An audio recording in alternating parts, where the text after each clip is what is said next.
नमस्कार मंडळी. ठरलं तर मग ही मालिका सध्या चर्चेत असून या मालिकेनं अवघ्या 2 वर्षात प्रेक्षकांच्या मनात स्थान निर्माण केलं. या मालिकेतून अनेक कलाकारांना प्रसिद्धी मिळाली. मालिकेप्रमाणेच त्यातील कलाकार सुद्धा चर्चेत असतात. ठरलं तर मग या मालिकेमध्ये अमित भालुशालीने अर्जुनची आणि जुई गडकरीने सायलीची मुख्य भूमिका साकारली. अर्जुन सायलीच्या भूमिकेला प्रेक्षकांचं भरघोस प्रेम मिळते. पण या मालिकेतील खलनायकाची भूमिका साकारणारी प्रिया सुद्धा चर्चेत असते. अशातच एका मुलाखतीदरम्यान प्रियाने तिच्या खऱ्या आयुष्यातील क्रशबद्दल उघडपणे सांगितलं आहे. ठरलं तर पण मालिकेमध्ये प्रियाची भूमिका साकारणाऱ्या अभिनेत्रीचं नाव प्रियंका तेंडुलकर आहे.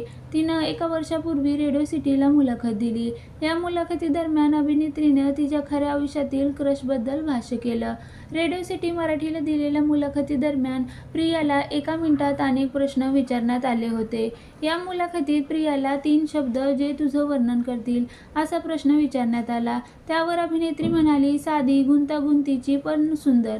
त्यानंतर एक असा सिनेमा जो तू वारंवार बघू शकते असा दुसरा प्रश्न विचारण्यात आला. त्यावर प्रियंका म्हणाले, दिल चाहता है.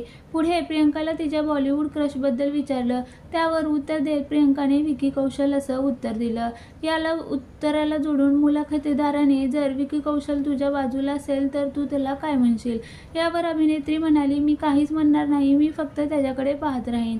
पुढे जर त्याच्यासाठी गाणं गाण्याची संधी मिळाली असा प्रश्न प्रियंकाला विचारण्यात आला. त्यावर ती म्हणाली, मी नाही गाणार कारण तो पळून जाईल. यामुळे मी तो धोका पत्करू शकत नाही, म्हणून मी गाणार नाही. दरम्यान प्रियंका तेंडुलकरच्या वर्क फ्रंट सांगायचं तर तिनं फुलपाखरू, साथ दे तुम्हाला यासारख्या मालिकांमध्ये मुख्य भूमिका साकारल्या आहेत.